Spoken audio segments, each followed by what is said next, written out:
Hello and welcome to my class. In the previous module, I discussed the topic Josiah's religious reforms. And in this particular module, I will be discussing the topic consign for one's nation.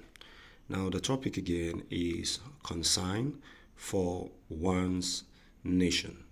Now, the biblical text for this particular topic is from the book of Second Kings. All right, Second Kings chapter 24. Then again, Second Kings chapter number 25 from verse 1 down to 17. All right, and we will be focusing on the condition of the nation of Israel, the condition of the nation of Israel. Now remember, shortly after the demise, the death of King Josiah by Pharaoh Necho of Egypt, the son actually took over as the king over Judah. And of course, it all continues from that point. But then again, it's important that you note here that a nation as a corporate entity actually undergoes some turbulent times. Okay, this may be either political, economical, or social problems. Okay, and this problem, of course, it is in the face of these problems or challenges that the people show their love for their nations. Okay, by identifying themselves with the problems and, of course, providing solutions to the problems that their nations, of course, is encountering. Now, the nation of Israel was also having some difficulties, of course. Now, in this particular module, okay, I will personally focus on how the nation of Israel, okay, underwent series of political turmoil that almost led to the destruction of the nation called Israel, of course. And in the series of battle that led to the final destruction of Judah, okay, it's important that you note here that the king called Pharaoh Necho of Egypt, okay, but somehow some Egyptian archaeologists, okay, spell Necho as Necho. All right, so either ways you pronounce it, either you pronounce it at Pharaoh Necho. Okay, if you check your Bible, it is spelled as Necho. In your textbook, it is also spelled as Necho. But like I said before, if you do a further research, you discover that some archaeologists spells it as Necho. Okay, so whichever one, but just have that information at the back of your mind. Okay, Pharaoh Necho of Egypt was the first to come up against the land of Judah, and of course, Pharaoh Necho made Eliakim. All right. Now, Eliakim was one of the sons of Josiah. Okay. He made Eliakim, okay, king in place of his brother Jehoahaz. Now, Jehoahaz was the one that actually took over after the death of Josiah. They were all the sons of King Josiah. Okay, the man known for his famous reforms in the land of Egypt down to Samaria. Okay, in the land of Judah, sorry, down to Samaria. Okay, now let's proceed.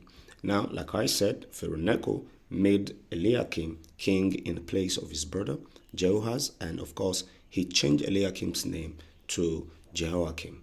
All right, please take note of that. Eliakim's name was changed to Jehoiakim by Pharaoh Necho of Egypt. Now, he took Jehoahaz away to Egypt.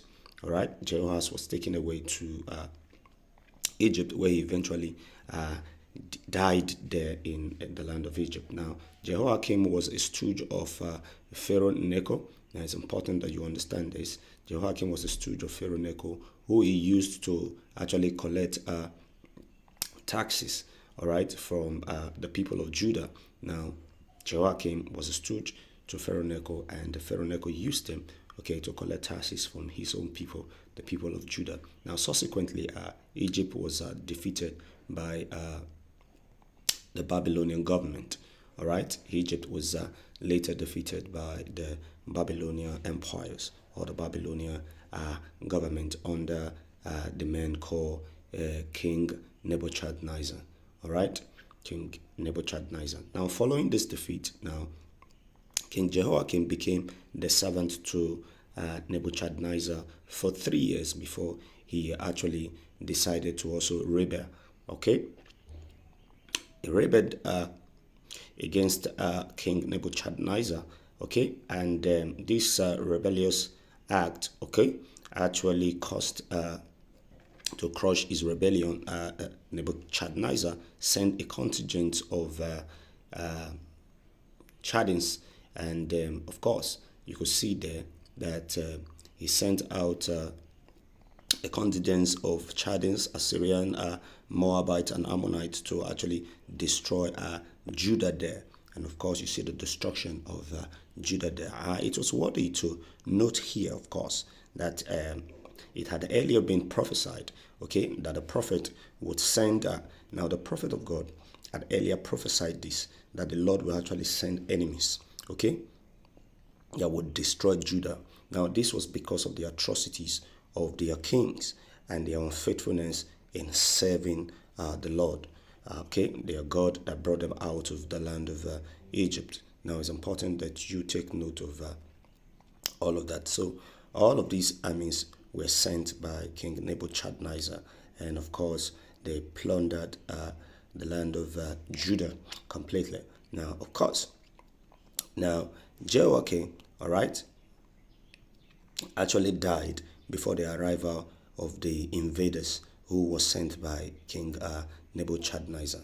All right, and now what happened was that his 18 years old son, okay, Jehoiachin, his 18 years old son Jehoiachin, okay, reigned in his place, and of course, like his father, he did what was evil in the sight of the Lord.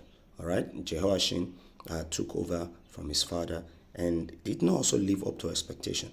He did that was evil in the sight of the Lord. And of course, when King Nebuchadnezzar, now the king of Babylon, besieged actually the city, okay, what happened? He took him captive and carried off all the treasures, okay, in the house of the Lord. He went into the house of the Lord, and of course, he took all the treasures, okay, the vessels of God. He took all of the treasures in the house of the Lord and the treasures in the king's house, and cut them, of course, in pieces. All the vessels of gold in the temple of the Lord, which Solomon, king of Israel, had actually made.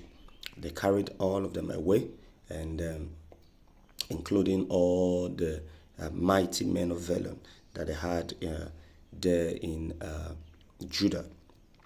They were all actually carried away. The mighty men of valor, about 10,000 of them, okay, captives, okay. Only the poorest groups were actually left back in the land. Now, of course, the next thing that Nebuchadnezzar actually did was to actually make Mattaniah, okay, Mattaniah. He took Mattaniah, Jehoiachin's uncle, okay, and made him king in his place and changed his name to Zedekiah. All right, that was exactly what Nebuchadnezzar did next. Okay, he picked up Mattaniah. Mattaniah was an uncle. All right, that means a brother to the late King Josiah. So he was an uncle to Jehoiachin. All right, he took him, a relative of Josiah, I mean to say, all right, and made him king. Okay, of course, as usual, changed his name from Mattaniah to Zedekiah. Now, Zedekiah was just 21 years when he began to reign, of course, and later, as usual, did not also do what was right in the sight of the Lord. He rebelled against the king of Babylon, and consequently, his city was also besieged. And when the famine became so actually severe, he and his servants wanted to escape, but they were captured and taken to the king of Babylon at Riblah. Okay, take note of that. Riblah. Riblah is spelled R-O-I-B-L-A-H. R-O-I-B-L-A-H. Riblah. Okay, now the king passed a sentence against him, and they slew his two sons, like you can see there, and of course they removed his two eyes. All right, now take note of this. Okay, now the last thing that Zedekiah actually saw was the death of his two sons. His two sons were slain, of course, and his eyes were removed. So the last thing he, of course, saw was the death, okay, of his two sons. Okay, they also bound him, okay, with fetters and took him, of course, to Babylon, as you could witness there. Now, where he eventually end up and died. Okay, shortly after this, the Babylonian army under the command of Nebuchadnezzar came and burnt the house of the Lord in Jerusalem. Like you could see there, they burnt down the house of the Lord in Jerusalem. And of course, what they did next was to take the men, okay, as captives down to Babylon. Okay, and what they did was that, having burnt down, okay, the house of the Lord in Jerusalem, now the king's house, and all the good buildings, and they took all the able-bodied men, okay, as captives to Babylon. So that was how the people of Israel became captives, okay, exiles in the land of Babylon. So they became slaves in another man's land, just as has been prophesied by the prophet, because of the act not being upright before God, or not doing that which was right in the sight of the Lord. All right, we've come to the end of this particular module. I want to believe that you learned one or two things. If you have any questions, we'll discuss them further in our class. All right, see you in the next module.